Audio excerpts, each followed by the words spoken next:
Today, we're stepping inside the secretive halls of the Sistine Chapel to explore one of the most pivotal moments in modern church history, the election of Pope Leo XIV.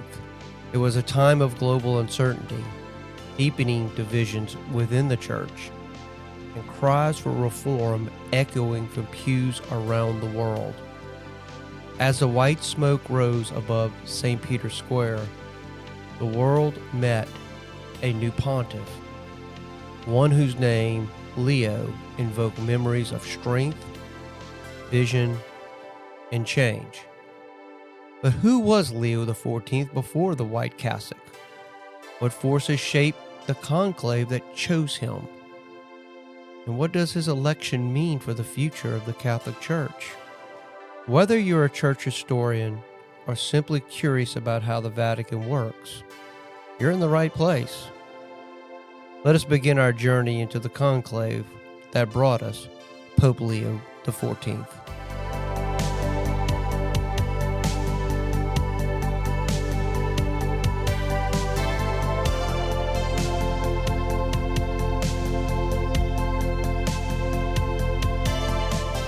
Welcome to the Retrospect podcast, a show where people come together from different walks of life and discuss a topic from their generation's perspective. As always, my name is Ian, and I'm joined by Jason. Hello, everyone. And Stoney. Hello. How's it going? Well, we're doing pretty good. Yeah. You know, I'm now like a month into my new job. Yeah, new old job. I'm back in the trenches. Yeah, And so after finding a new place in the workforce, is your faith getting stronger? Are you needing your faith more, considering the topic that we're having today? It's a I don't know. It's they've been it's been refreshing to get to see my old friends and kind of get my brain back in the work mode. Yeah. Where it's a little bit more engaged than it was. A little more strict schedule. Being at the house and doing the things I was keeping myself busy doing there. What was that like going back after a year? Like the first time you drove on that property. Yeah. What was that like? Well, what was going through your head? It was like, God, I'm back here again. I can't believe it. It's like you waited so long. So when I left, I really thought this was it. I was not really going to come back here again.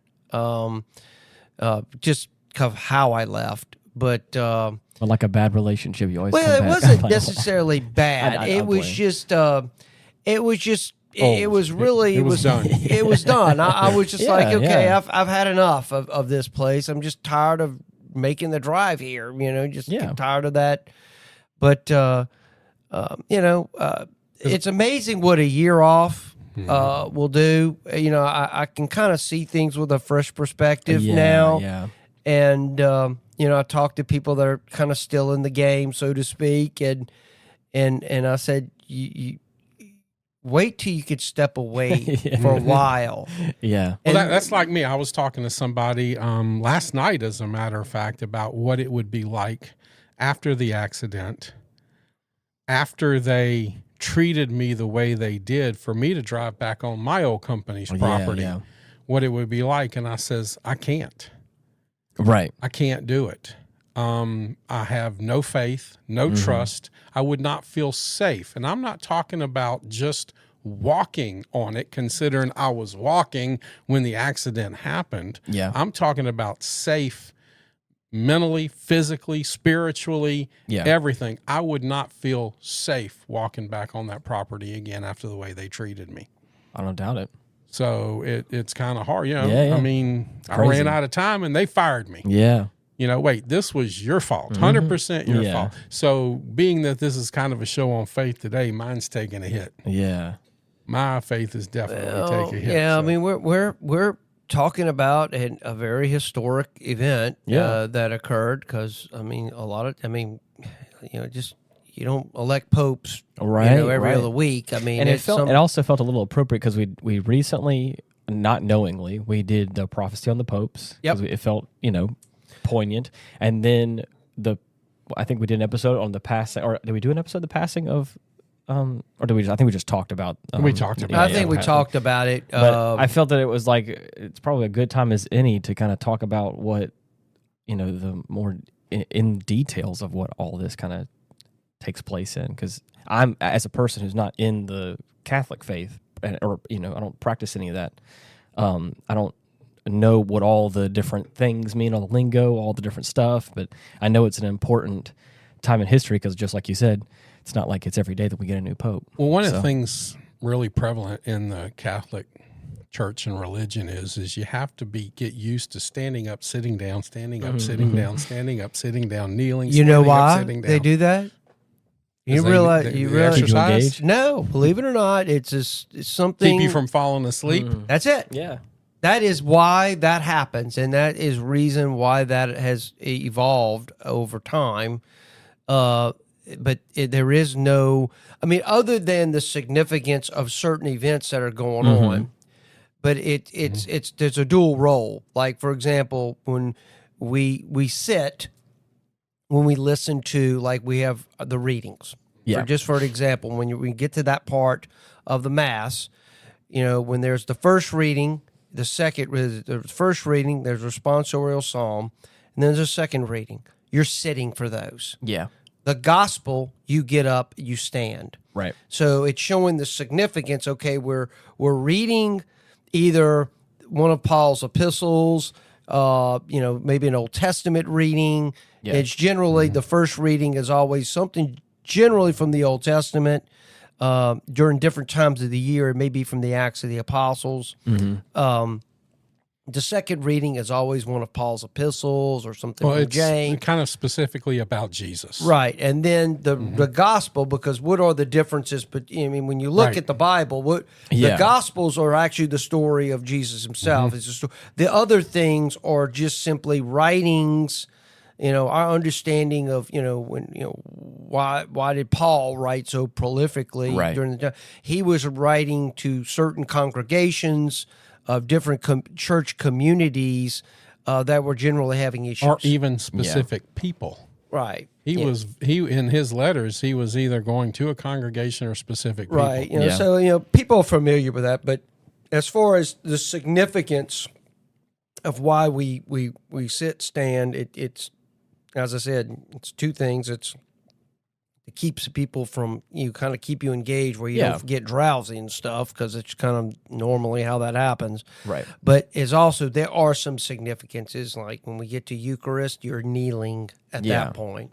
So, as I said, there's what we call the rubrics of the Mass. So the rubrics are kind of the tangible things that you do, the sitting, the standing. Right. That's what we call the rubrics of the Mass. So, it's I know I tell people all the time, it's everybody jokes about the sitting and the standing and stuff like that, but believe it or not, there is a reason why it's done. Right. Well, it's kind of like the young son asked his grandfather one day at church. He says, "Grandpa, why do we have to be quiet?"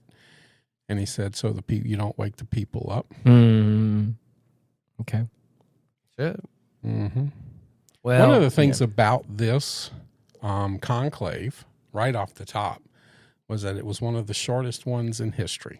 Really? 2 days. Okay. I think 2005 was another 2-day one. There was one earlier in 1503 that was a couple of hours. Wow. That's the shortest one. But the 2-day thing is kind of rare. What is it normally? Is it? It varies. It varies depending on what's going on with the climate, with the everything. climate's going on, political climate. I think there was with the papacy of Pope Francis, Francis coming from being a Jesuit. The Jesuits kind of have a different way of kind of approaching the gospel and kind of how generally they think about certain things. Yeah. I think they want it to go in a direction that would be a little bit more kind of up front and kind of lay it out and not kind of waffle. That I think the perception that Francis had That, there were a lot of people who didn't like Pope Francis. They thought he was a Marxist. He was, trying to change church doctrine, even though he never changed anything in church doctrine. But unfortunately, how he spoke on certain issues did not kind of reinforce, put the exclamation point on things that I think people want to hear. Yeah. Whereas I think very much so. I think on the conservative side, I think people are applauding this pope because I believe this pope has already come out, and I like this. Be honest with you, is that he basically said that a union is between a man and a woman. To really push back against the culture that has basically embraced the idea that marriage can be kind of fluid and it can be malleable to what the culture wants it to be, whereas this pope is saying, no, biblically, this is what marriage is. This is how it was ordained by God as a man and a woman. It goes back to Genesis, and I think him just saying that, I think, is very encouraging, that he's upfront telling you, this is my feelings on this topic. Mm-hmm. So I don't want you to misinterpret. I don't want you to read into it, and all these other things that people say. Because they're going to do that. Well, what happens is, you got the press corps, and they're sitting on the airplane when the Pope is traveling from here and there. Yeah. They take clips. They lift certain things, and in a conversation or something like that. So, but I think I've liked so far what he has come out and said up front. I don't think he's going to be the pope that maybe some of people on the liberal side of the church is going to probably, they're probably going to be wanting more somebody like Francis, who is a little bit more, I think, more open to certain things, a little bit more accommodating. If I don't want to kind of put words into the mind of a person that's no longer here, but one of the things when I was doing my research was that Pope Francis was the first Jesuit pope ever. Right. Well, Pope Leo XIV is the first Augustinian ever, and that's kind of interesting. It's like they knew a few years back they kind of wanted to try some different things out. The Jesuits are really big into education, ministry work, and intellectual engagement. Right. Whereas the Augustinian, am I saying that right? The Augustinians are more into communal stuff, pastor care, and service. Yeah. So there's some differences in there. Their spiritual emphasis are different also. The Jesuits are discernment, obedience, and action, where the Augustinians are interior conversion, love, and unity. Okay. So even his order is still leaning toward the left a little bit, but he's more of a centralist, I think, is the chance they took on him. I think the challenge, unfortunately, because our language and how we kind of place things in categories, we think of religion. We also kind of want to politicize religious belief into right and to left. Yeah. Right? I would venture to say, to be wary of that, because as a Catholic and as any Christian out there, you shouldn't be right or left. It's what Christianity is. What's the Bible say? Yeah, it's what dominates. What is the heart of Christianity? It's of course loving God and then loving your neighbor as yourself, and caring for the poor, and so there are some elements that people might look at and go, well, that's kind of more associated with the left-leaning aspects of society. It would kind of be grouped, but that's not really the way in the political spectrum what we think of caring for the needy, because when that you kind of introduce that concept, now you're thinking of illegal immigrant, all these other issues come into it, and it's a little more sticky. But you see, that's kind of my point. With these two firsts, it almost seems kind of deliberate by the church. Is the Vatican signaling a shift in some fresh thinking, missionary priorities, and maybe a new pastoral style? You know, the Catholic Church at one time used to show priests videos of Jimmy Swaggart. Really? Yes. Because they wanted them to think a little bit differently, even though they're kind of like stuck in one way to do this. They wanted to show what some of the other ideas were out there. Jimmy Swaggart was a coaching point at one time. Well, I think sometimes there are people in seminaries, believe it or not, in Catholic seminaries that aren't Catholic, that teach homiletics is where a lot of that where preaching would be. I mean, because preaching is an art. Some people are just having more of a natural knack with it than other people do, and so there are plenty of non-Catholic academics that teach in Catholic seminaries that teach on these topics. Now, during my time, it seemed like all the popes would come from Italy. Well, most of them did, and most of them did. So now we got some things going on. Not only the first Augustinian, but he's also the first American pope. That's right, first American-born pope, born in Chicago. Now, my question to that is if his roots, and they're saying there's some roots to New Orleans. Yes. He has some Creole great-grandparents. Correct. But if he was born and started being raised in Chicago, does that now mean that the communion wafers will be now deep dish? Stop.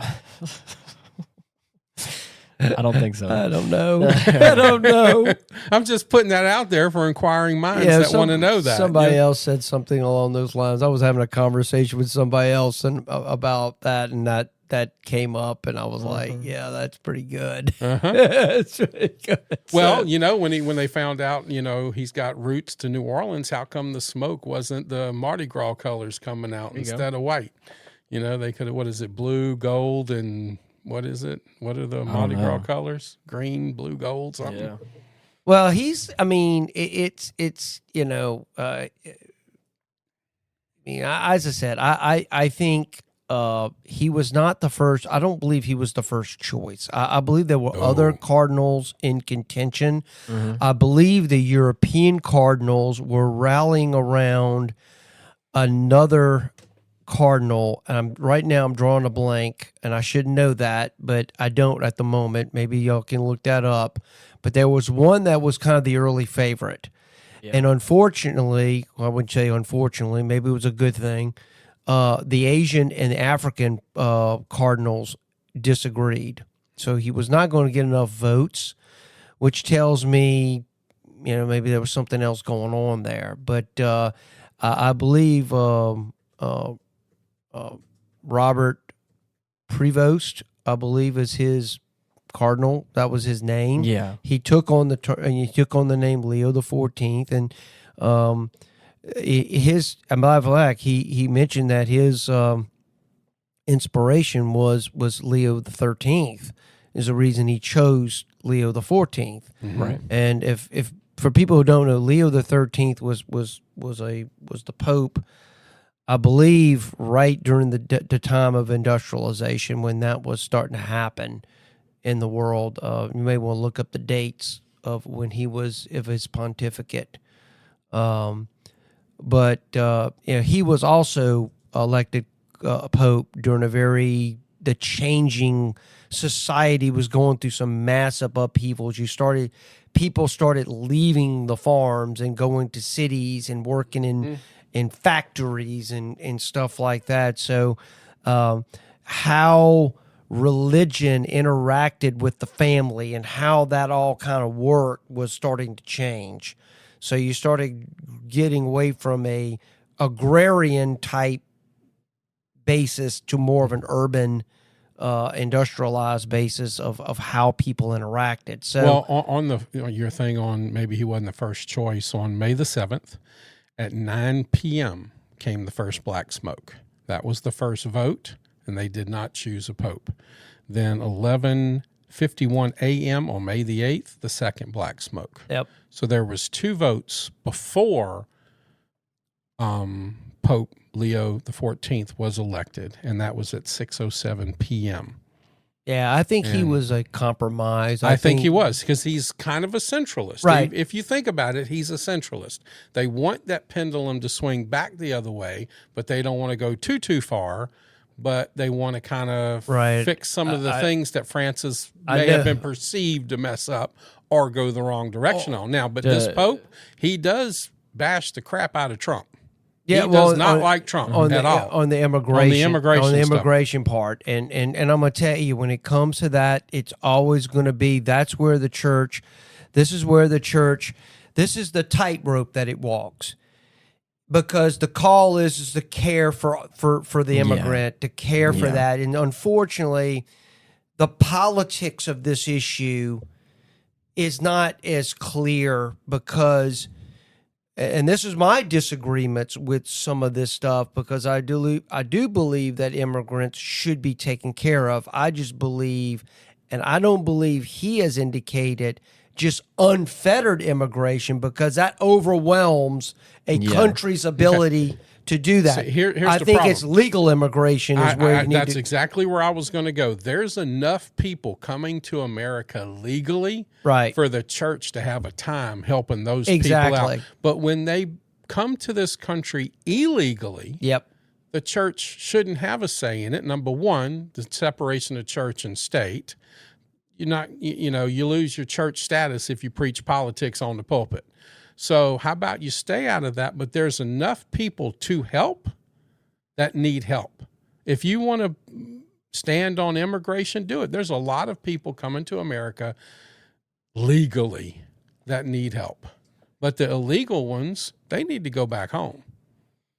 And that just needs to happen, and stay out of that, because that's not helping anybody. Well, I'm reading an AP article here on it, and it says, as then head of the Augustinian order, the Reverend Robert Prevost in 2012 criticized the homosexual lifestyle and the role of mass media in promoting acceptance of same-sex relationships that conflicted with Catholic doctrine.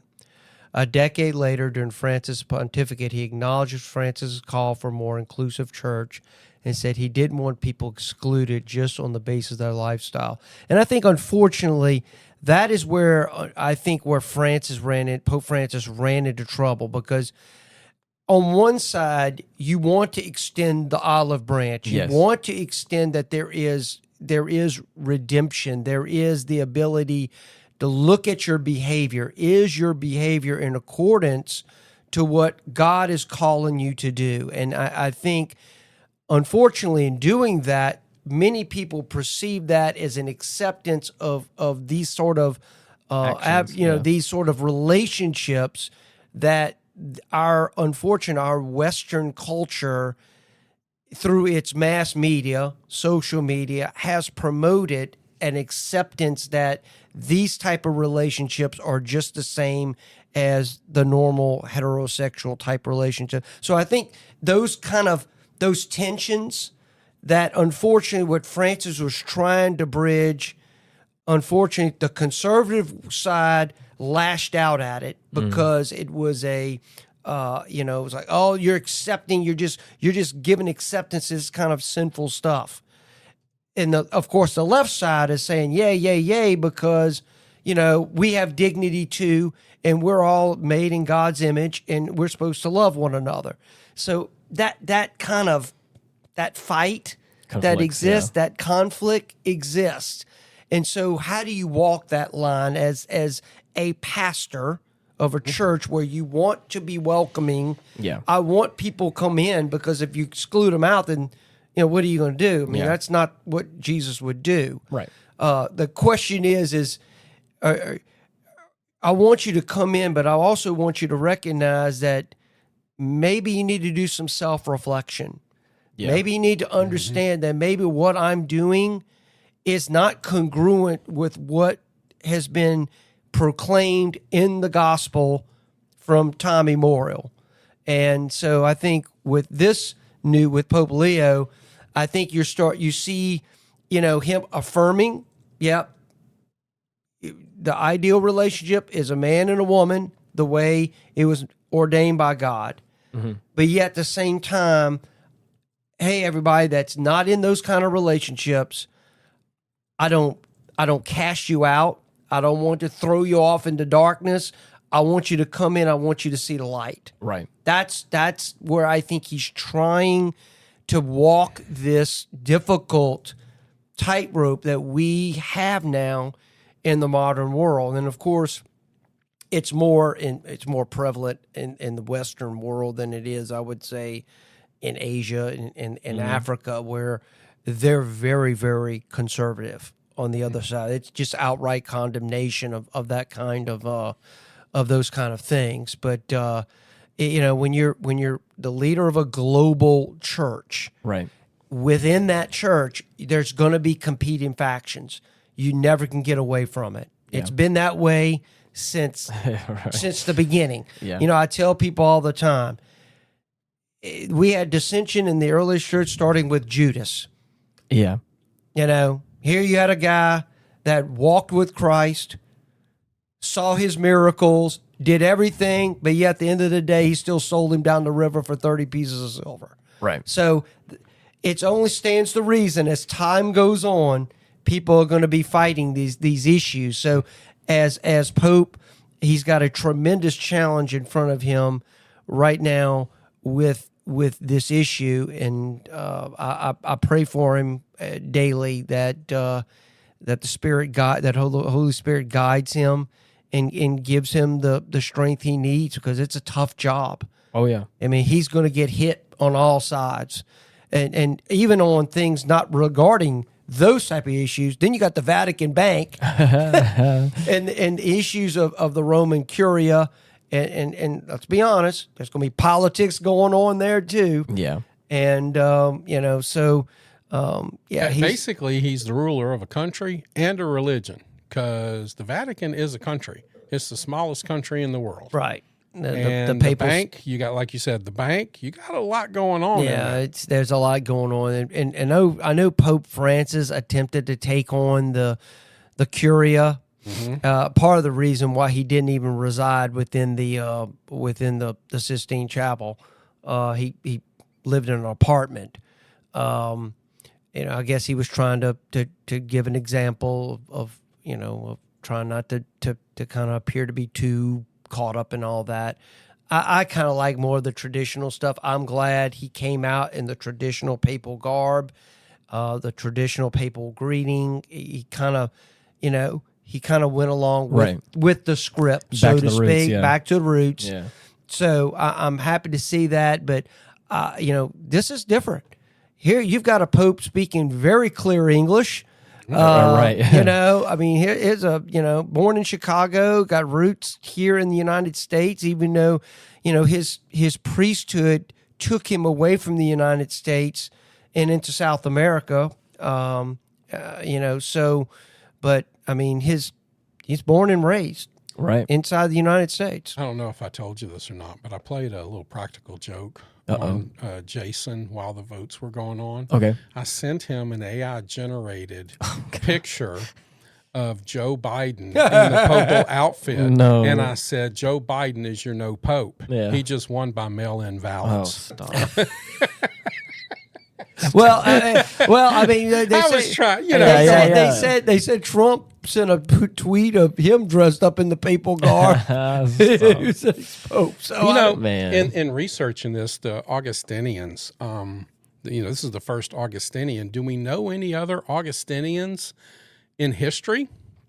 Well, I know of one, Gregory of Rimini, a theologian, and Martin Luther. Yeah. He was an Augustinian. Before he started the Protestant Reformation, he was an Augustinian. He was an Augustinian. Yep, Interesting. Sure was. I thought that was super interesting when I found that out. I was like, wow. Yeah. They are formed. There was an order created by Saint Augustine. Saint Augustine was probably one of the most influential doctors of the church.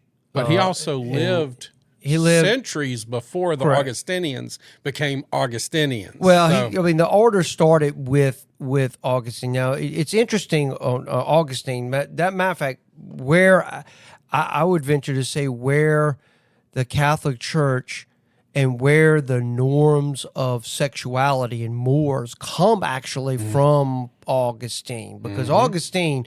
For those who don't know who Saint Augustine is, Saint Augustine was a bishop, priest that lived in the third and I believe the fourth and fourth century, maybe 5th century. He was living at the time when the Western Roman Empire was collapsing.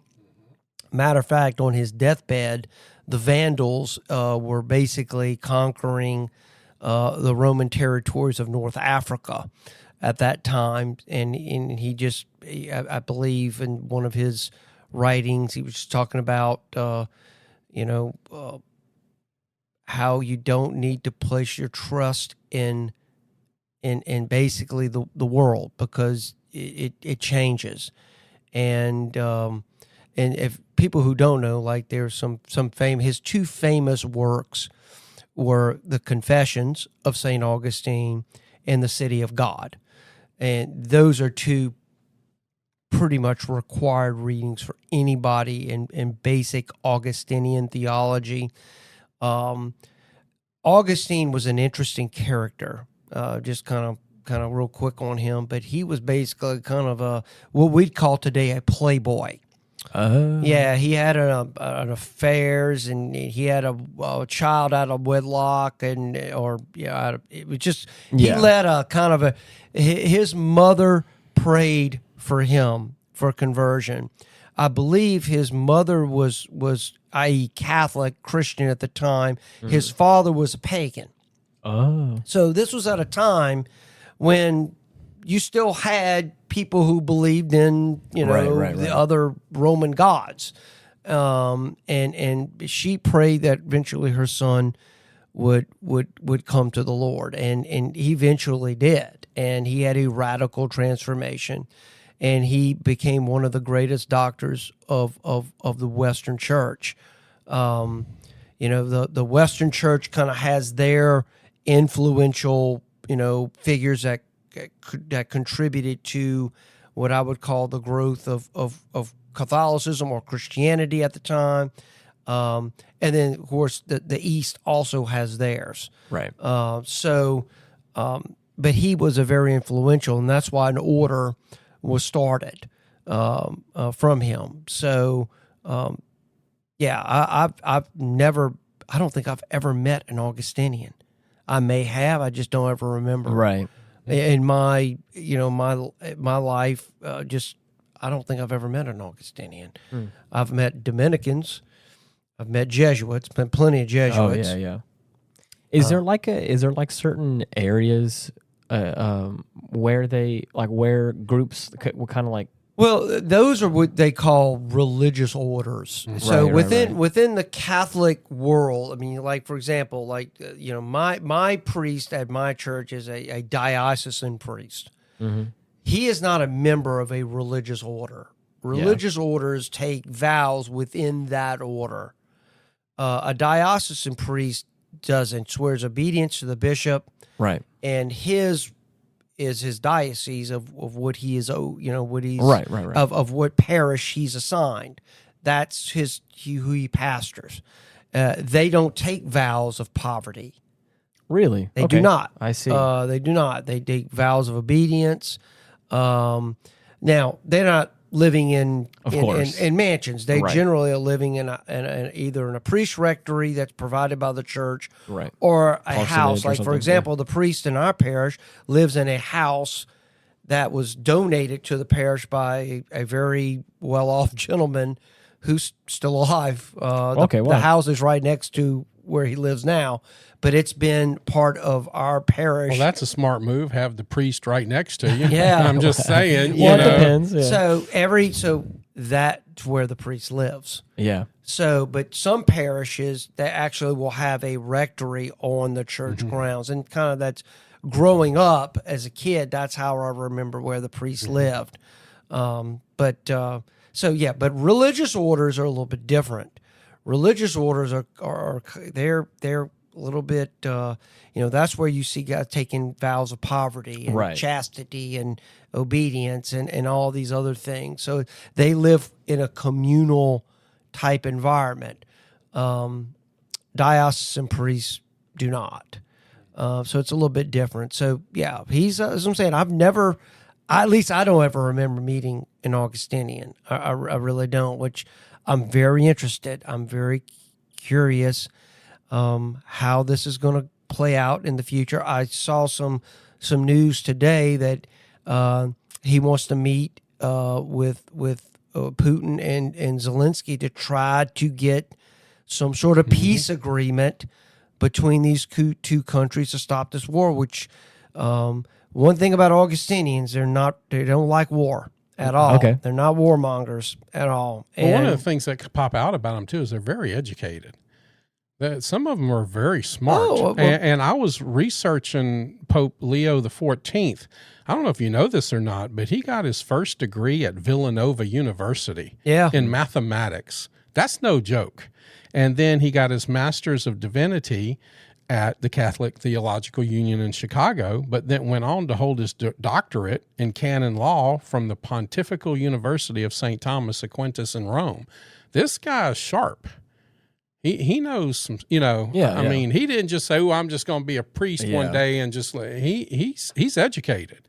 And so he knows some stuff. I mean, he spent, 20-something years in Peru and got to see the real world also, and the Chicago real world, because that ain't no joke. And so I can kind of see where peace would be something for him that he wants to push, because this is good business and it's smart. His I know you'd spoke about he's got some roots into New Orleans. Yes. But yeah, I'm reading here, it says his grandfather was born in Haiti. Really? Yes. But it doesn't mean he's Haitian. He belonged to a class of people in New Orleans known as Creoles of color. Yes, Creoles. His background is Creole. So, it's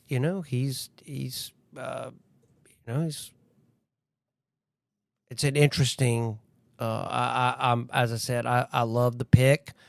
I think it's a very interesting pick. I remember whenever we talked about this a little while ago, that there was a lot of discussion about there being was it an African pope, or was correct? There was a Cardinal, couple of different ones. Cardinal Sarah. Now there were a lot of conservatives, even in the West, that the people who sided more on the right side of Christianity or Catholicism that were more conservative wanted Cardinal Sarah, because the most conservative right now cardinals are the ones that are either in Africa or in Asia. Mm-hmm. So there was a lot of push for Cardinal Sarah. Another cardinal that name was floated was Pizzaballa. Mm-hmm. Well, it was just the Latin Patriarch of Jerusalem. Really? So a lot of people thought maybe him, because he understood the dynamics of what's going on with Israel and Gaza and all that mess going on right now. So his name was floated around as a possible pick. There were a couple other names that I remember reading about a little bit more on the left side of the spectrum that may have been maybe further left than Francis was, as far as And as I said, when I say left, I don't mean that in a political way, because I don't want to get it confused between the idea of what we in the political world, what we think right versus left is. Right. And in the world of religion, right and left generally has to do with teachings. Like, for example, maybe people on the left side, within the realm of the church, the idea of ordaining women. Right. They would be for that. Yeah. They would encourage that, or the possibility of a married clergy. Mm-hmm. People on the right would be opposed to that. Yeah. So that's what I'm talking about when I'm speaking of how kind of the minutia works. Right. That's where the divisions occur in, as far as when I talk about left and right within the realm of the Catholic Church. Mm-hmm. And how do we know what, like, one of the longest Pope, like, I don't know, Pope John Paul II was there for 25 years. I mean, bringing one in, like voting one in. Talking about the longest election? Yeah, like how long was the longest election for, like? I'd have to look it up. I don't know. If this one was one of the shortest ones, being only a couple days, like how long? Well, I mean, you have to go back in time. I mean, at one time, popes, popes were, as we know, the Pope is the Bishop of Rome.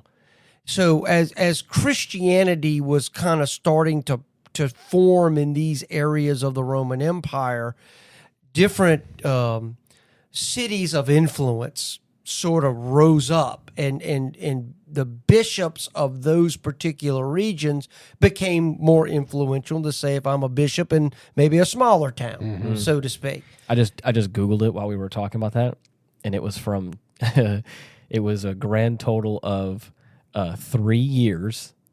from 1268 to 1271, the papal election. Of who? It says, following the death of Pope Clement IV, was the longest papal election in history of the Catholic Church. This was due primarily to political infighting between the cardinals. Because what you're getting about that time, if I remember right, you're getting into the Avignon papacy. And so you had, this is what I'm talking about. You had the Europeans were fighting France, were fighting the Germans and the British or the English, and how those political dynamics. So who got to put the Pope on the throne? Yeah. Generally, that is going to be beneficial to them, because at that time, he was the closest thing to, because you have to understand, at that time there is no separation of church and state. Church and state are one, and so he's the closest thing to a Roman emperor, if you want to consider it in that way. Even though he wasn't, because ultimately he really didn't have much really military ability to be able to enforce really anything. He had to rely on the Christian monarchies of the time to actually, kind of support that. So, until he backstabbed and tried to help assassinate the Templars, he did have some military. At that time, but there was a little bit more involved with why that happened, and exactly what sort of pressure was put on him by the King of France. Exactly, it was the King of France that really wanted it to do it, but the King of France, and it was because of. And I have to go back, because I was reading basically what happened was there was a law. And the law in France, nothing can be richer than the King of France. And the Knights Templar were richer than the King of France. So he got on the hotline phone to the Pope and said, we need to do something about this. Let's kill them, take the treasure, and we'll split it. What happened was the Knights had their spies, found out about it. They left with the treasure, and over 1,000 knights in a couple of day period of time were assassinated by the King of France, his army, and some papal instruments. But that's why that happened. But I want to bring this down a little closer to home, because you're the resident ex-gen and the resident Catholic. So I want to kind of pick your brain and your heart a little bit. Yep. How do you feel about Pope Leo XIV being the first American pope, and from Chicago, no less? Does that make the papacy feel closer or more relevant to the American Catholic? Well, I be honest with you, I don't know if on the mind of the I hate to say it, the nominal Catholic out there, what the Pope, what the Pope actually means to that individual in their life. I think. Speak for yourself, then. Yeah. I of course I believe in the papacy. I believe it was divinely instituted by Christ with Peter. I believe the Pope represents the unity of the faith, and I think that was the point of the Pope. It is the ability to ensure doctrine is not whimsically changed because I just one day wake up and feel like this. Right. Accountability. It does provide accountability. It's kind of baked into the system of Catholicism.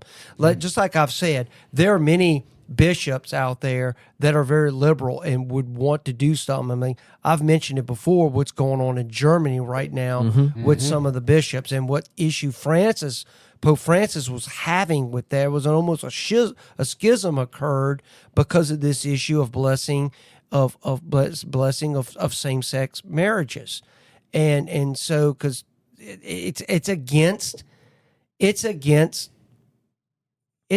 all Christian teaching. It really just is, and I'm sorry to offend people out there. It is, but I just have to just go on what has been church teaching for centuries.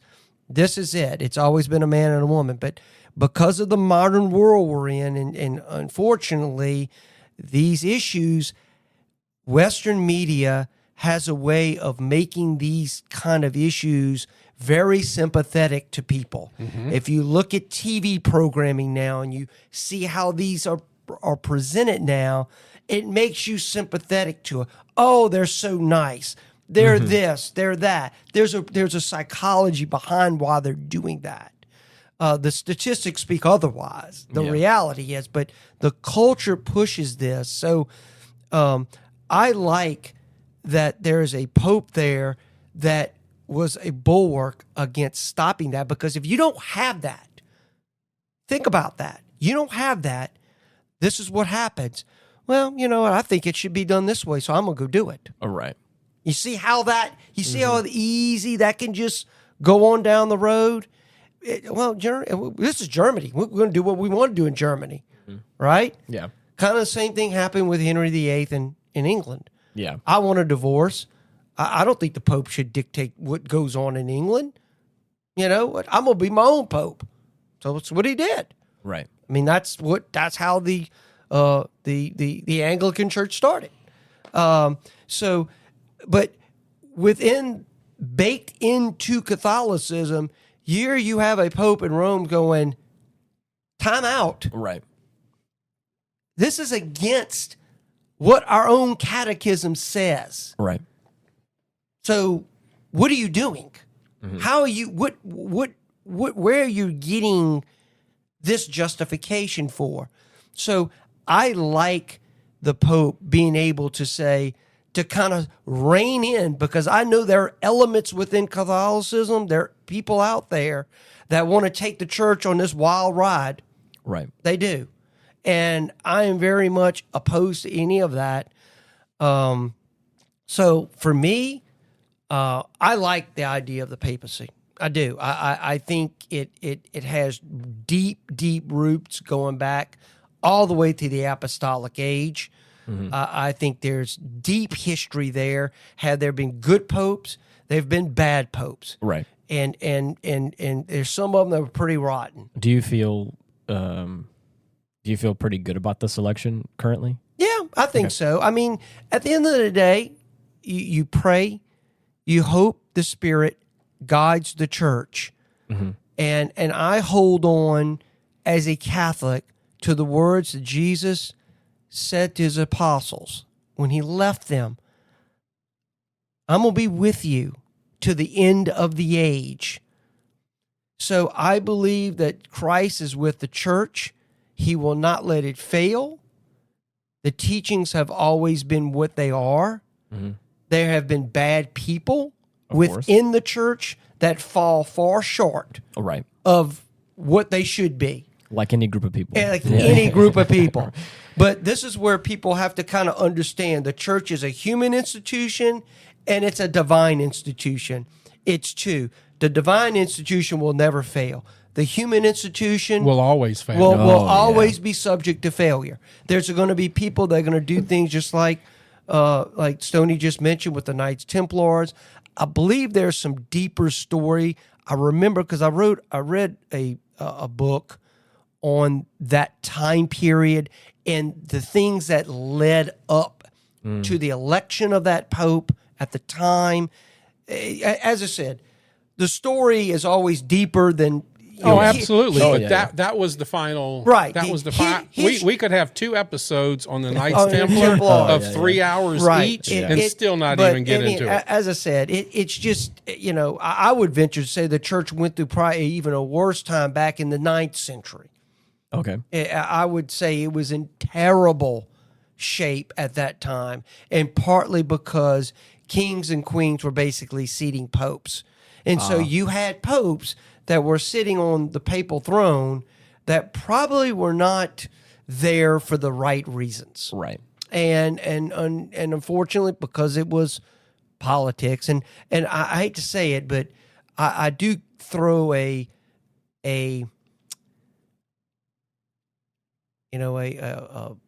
what word I'm looking for. I throw a hand of a thumbs up to Charlemagne. And you're probably going to say, why in the world are you throwing what's Charlemagne got to do with all this? People have to understand, have to kind of place all this within historical context, because nothing operates in a vacuum. We all are operating within the political context of the world we're living in at this particular time. So people 500 years from now will have no clue of what's kind of the day-to-day struggles of what's going on in 2025. It's just the reality of it. As the Western Roman Empire fell, and these kingdoms started becoming, in essence, replacing what was Rome. Yeah. The idea of I'm kind of losing my thought, but I'll come back to it. When you come back to it, you asked the question, who was the longest serving pope? Well, I looked into this, and I was just curious of how many popes have been in place since America's founding. 18. Okay. One of them was Pius IX, who served from 1846 to 1878, and he's the longest reigning pope. Wow. Yes. In that same time, you have one of the shortest reigning popes, John Paul I, in 1978 for 33 days. Wow. Yeah, like John. Yeah, you said John Paul the First.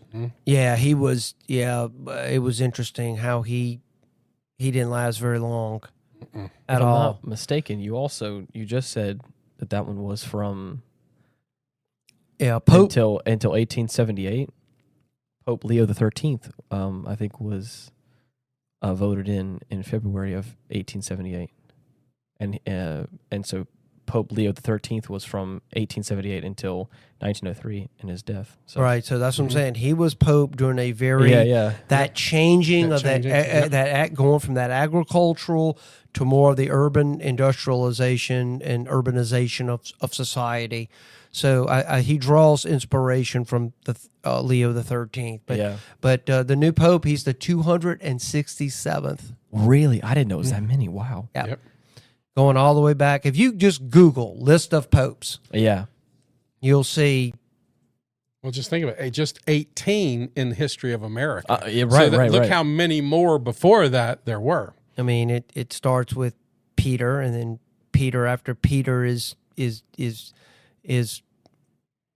crucified, and then there's another pope. So this is like, I see. It's like from the very, very beginning. Yes, it goes all the way back to the apostolic age. Matter of fact, there was a pope in place while there were still apostles still alive. See, I'm not sure I believe that much. John, I'm not sure. John the Apostle. No, it's actually in the early Church Father writings. You can read. You can read That's the Catholic Church writings. No, it's not. It has nothing to do with Catholic. These are writings from the earliest Christians, what we call the patristic age. So this is the age of writers, that the generation after the apostles. So they're writing about things they learned. Okay. Matter of fact, one of the popes was actually a disciple of John, John the Apostle. So the idea that somehow popes didn't exist at that time, they may not have looked the way they look now. Right. But you have to understand the role of pope. That's where people, I think, get a little kind of confused. What is the role of the Pope or the Bishop of Rome? Was to settle disputes with doctrine. This is where, as the church is starting to coalesce and to kind of understand itself, what it means to be a Christian. What does this mean? What does that mean? How does this kind of the rubber meet the road, so to speak? How all these doctrines that we understand, that we take for granted now, none of this stuff was established. There was no Bible at this time. Zero. I mean, the first Bible doesn't come about to really almost year 360. So, there is no Bible. People are sitting in their houses, picking up my personal Bible and reading it. That didn't exist at this time. People generally had their services within a home. Right. And when you get to the age of Constantine and you get past that, then you start seeing where Christianity can actually flourish in the open, where they're not being persecuted. Now you're starting to see churches being built. So, these things were kind of evolving at the time. So the idea, I think people look at what the papacy looks like today, and they're trying to find that in those early centuries. It doesn't look that way. It's what the role of the Bishop of Rome was. Yeah. That's where I think people get a little confused about the idea of a pope. But as I'm saying, the role of pope goes back to the very beginning when Jesus, I never realized that. Yeah, Jesus hands what? It says he hands Peter the keys to the kingdom of heaven. Right. He didn't give that to all the other apostles. He gave it to Peter. Right. Peter, do you love me? Remember those verses in the Bible? 3 times, love me, go feed my sheep, tend my sheep, and all these. He doesn't tell Thomas that. Right. He doesn't tell John that. He doesn't tell Andrew that. He doesn't tell any of them that. He tells Peter. Right. So Peter has a very unique role. That role gets transferred to the next person, then the next person, and then the next person. So, and then as time evolves and as the Roman world becomes unraveled and gets replaced by barbarian kingdoms, right, it changes to a degree. Now you're starting to see the popes become more of political figures because kings are propping them up because they want the favor of the Pope on them. Of course. Because it's beneficial politically. Right, exactly. That's a political thing. That's where the politics comes in. Yeah. Speaking of politics, what do y'all think about his stance on AI? Says it's one of the biggest threats there is. Oh. See, you ought to like him right away. I know. You ought to like that. You know what? Maybe he ain't so bad. Yeah. He thinks that would be one of the biggest challenges that a human faces ever. Yeah, I think we've discussed that issue plenty of times, and I think we're all in agreement that we think that AI is going to transform the world. Yeah, I really do. I think the thing is, the crazy thing is, even though it's been only probably 2 or 3 years now, I think it's shaped it so much. They're so much faster than I could have ever imagined. It has changed the world, I feel like. There are so many people that I've heard from online and so many things I've heard discussions about, and it seems like it has become so much of I think it has been used as a tool by people, and they do have a good relationship with it. But I think more than anything else, there's a lot of people that I've seen that just use it as a crutch. They don't need to know anything because they can just ask ChatGPT anything. Well, that started with Ask Siri. Right. But what I'm saying is that it is. I think. I'm agreeing with you. It began with that sort of stuff, but now we've gotten this takes it to another level. Yes, where now you really people aren't committing anything to memory, and it's like, man, I even more so now. I'm trying to find aspects of my life where I can get away from it, detach from all that, and really work my brain in a way of like remembering how I do certain things. Good luck. Or because I'm trying to keep myself sharp in that aspect of like there are some things where like I may have forgotten how to do a certain thing. I may have forgotten how this works, or I can't remember how I used to fix this certain thing, or whatever it may be. I'm trying to like tap back into that and like use my memory and flex my brain as much as I can in those aspects before I go directly towards like I can just look it up, because I feel like, I don't know, I feel like in the future it's going to be harder and harder to do that until like I feel like it's going to be a commodity of someone that can think something through and figure it out. I think, to me, this is the age where Leo the 13th, where society was being transformed. Okay. We're fixing to go through another transformation. I see. I see some parallels. That fits in with the prophecy of the Pope. I do. That fits directly into the prophecy of the Pope. Well, my question then comes in now with, the prophecy of the Pope said the last Pope would be a person by the name of Peter the Roman. So that's kind of the election of Pope Leo. I don't know how that fits. Right. But then again, we talked about some of the things about that prophecy, whether they were counting, at what point were they starting to count from? Was it from that point of there, or were they going back all the way from the beginning? Well, there's no more holes in for the busts. Well, they may have to make some new ones, I guess. But if this is if the church started in transformation, maybe it ends differently in transformation. Maybe this Pope won't continue in the Vatican. What if something else happens to where you have to now move? Maybe this is a big transitional time. Right. Yeah, well, it could. I mean, I'm certainly open to, I think, anything could happen. I mean, I'm a firm believer that, we don't know what the future holds. As I said, I don't know what AI is going to eventually, how that's going to transform society. Right. I think quantum computing, and you start marrying those two together, I do believe we're on the verge of some transformative event that is going on. And I mean, over the next 25 years, I could. I hope that our wisdom allows us to utilize AI in a way that actually enhances mankind. Yeah. But I mean, I'm also aware that it can be utilized for bad things. Of course. And it's like any new thing. So, as I said, the prophecy of popes called but that was a guy named Peter Roman, and he would shepherd the church through great persecution. And then at the end of that, the city on the seven hills would be destroyed. We'll see. I don't know. There's been a lot of people saying this and that and all that. That's what I'm saying. These prophecies, you got to take them with a grain of salt. I don't discount them completely, but at the same time, how you interpret that, right? I think you got to be careful.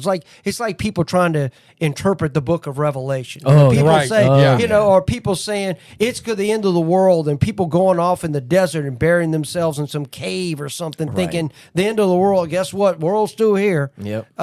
So you got to be careful with that kind of stuff. I know people get all wrapped up. The Mayan prophecy of Y2K. Remember that? Oh yeah. I mean, all we this. Still here. We get all this stuff. I think sometimes it's fun to talk about. Of course. It's interesting. I call it, and I don't want to offend anybody by saying this, but it's a slang term I use. It's called mental masturbation. Okay. So it's It's fun to read about. Yeah, I love reading about all this end of the world stuff. Just play around for a bit. You play around, kind of, wow, this is going to happen. Around Y2K, there was a lot of mental masturbation going on because people were going crazy. Oh, yeah. Yeah, it's I think that we are. I think we're here, and I tell people all the time there will be an end of the world when you die. That's the end of the world for you. But the world will go on. Yeah. Now, one day our world will end. I mean, we all know that our sun one day will run out of energy. Yeah. It will expand into a red giant and will consume the planet. Right. So that will be the end of the end of the world. So let's hope maybe by that time humanity has mastered AI. Yeah. Has transcended this planet. Has now gone off into the universe, right, and populated other worlds. Yeah. And who knows what the human race will look like, billion years from now. Right. If we're still around or not, or maybe we'll look completely different by then. But who knows? Yeah. So I'm this is going to be I as I said, I'm just kind of bringing it back down to earth here. I do believe that this is I'm encouraged by the pick. I'm encouraged by what I'm hearing from him. I'm hearing nothing that sends any red flags, any things that make me kind of like, ooh, I don't know about this. Right. I wish you'd be a little bit more clearer and that kind of stuff. That was my problem with Pope Francis. I just wish you'd been a little bit clearer and when you say that. But I so far I think it's a good thing. I'm I never thought I'd see an American-born pope. Right. I don't think anybody did, to be honest with you. I think because believe me, the name, I really thought it was going to be Cardinal Sarah. But there are a lot of people though. But there's a lot of when you get these very conservative ones, and of course you think the more liberal ones are going to vote for you. Of course. Probably not. Right. So it's trying to find that middle person and to find out to the who's the best person. Who's the best person? Future, I do believe that this is who the good Lord has ordained to lead the church, and I will pray that it's successful and the church is strengthened and it grows, and we bring the gospel of Jesus Christ to the world, which is the mission that was initially what we're supposed to do. Yeah. Yep. So I'm encouraged by it, and as a Catholic, I'm pleased so far. Now, what will happen later on? Who knows? We'll see. But I think it's just kind of funny the amount of people and companies that are playing off of this whole thing, because this Pope has brought a lot more attention even to this conclave than have been in the past. Even McDonald's is on the bandwagon now. If the ice cream machine is working, they put white smoke out of the top. Well, I mean, just some information about him, just kind of some of his life here. I'm reading this because we really haven't talked about it. He's 69 years old. He's the first American to fill the role of Pope, although he's considered as much a cardinal from Latin America because of the many years he spent as a missionary in Peru. And he's a Peruvian citizen. Right. And he was born in Chicago in 1955 to parents of Spanish and Franco-Italian descent. And he was an altar boy and was ordained in 1982. He moved to Peru 3 years later. He returned regularly to the U.S. to serve as a priest and a prior in his home city. He is of Peruvian nationality, is fondly remembered as a figure who worked with marginalized communities and helped build bridges. He spent 10 years as a local parish pastor and as a teacher at a seminary in Trujillo in northwestern Peru. His first words as Pope, Leo spoke very fondly of his predecessor, Pope Francis. United and hand in hand with God, let us advance together, he told cheering crowds. In 2014, Pope Francis made him bishop of the Chiclayo in Peru. He is well known to cardinals because of his high-profile role as prefect of the dicastery for bishops, which has the important task of selecting and supervising bishops. He became archbishop in January of 2023. So he's only been a cardinal for a very short time before being elected pope. Right. But yeah, Well, he's yeah, he has strong ties to the New Orleans black community. Well, he's some of his ancestry was Creole. Like I Yeah. think you said Yeah, earlier, he had a great grandfather or something from Haiti. He's the Pope of the people. Yeah. Oh yeah. He says, I was born in the United States, but my grandparents were all immigrants, French and Spanish. I was raised in a very Catholic family. Both of my parents were very engaged in the parish. Said Jari Honora, a genealogist and historian in the U.S. state of Louisiana, said Leo has strong ties to New Orleans black community. He told the BBC that the new pontiff's maternal grandparents lived in a now demolished home in the city's 7th Ward, and also rented a place in the iconic Pontalba building in New Orleans French Quarter. I don't know if I'm pronouncing that right.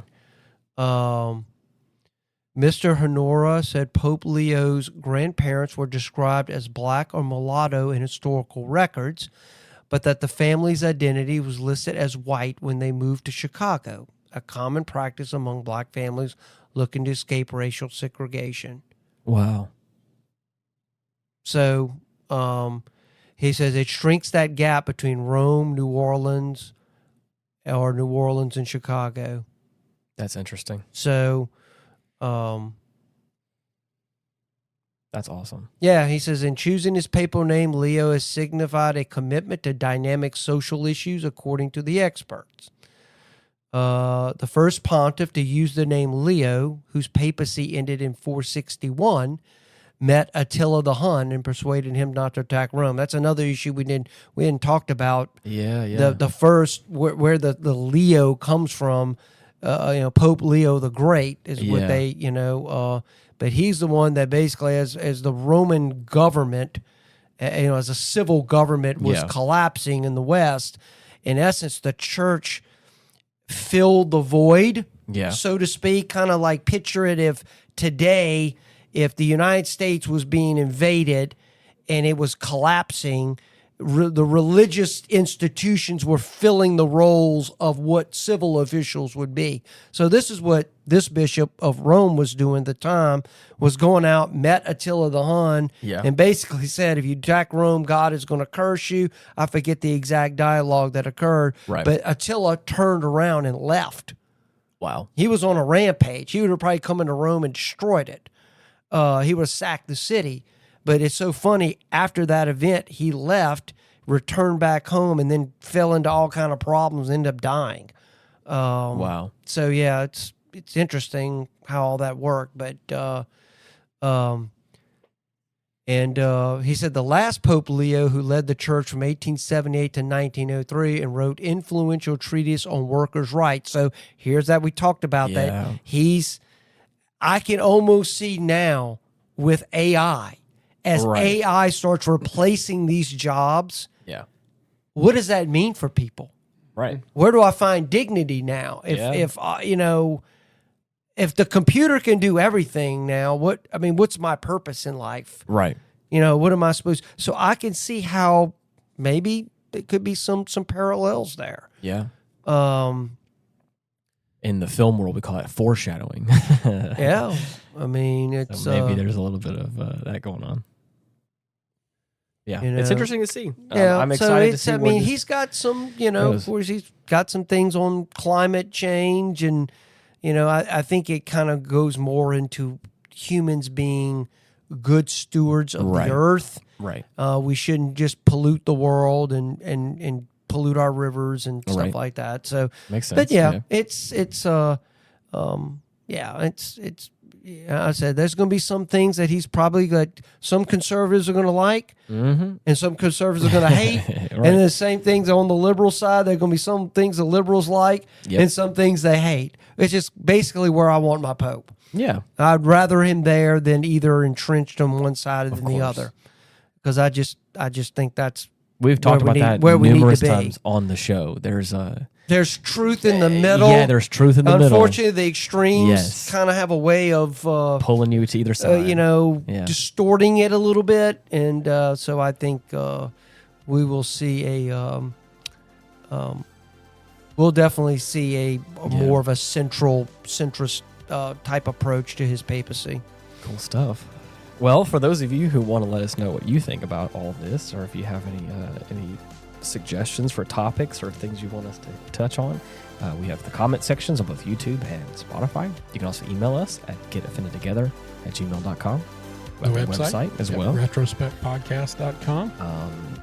And with all that being said, thank you so much for listening. Bye-bye. Goodbye, everyone, and God bless. The world just met a new pope.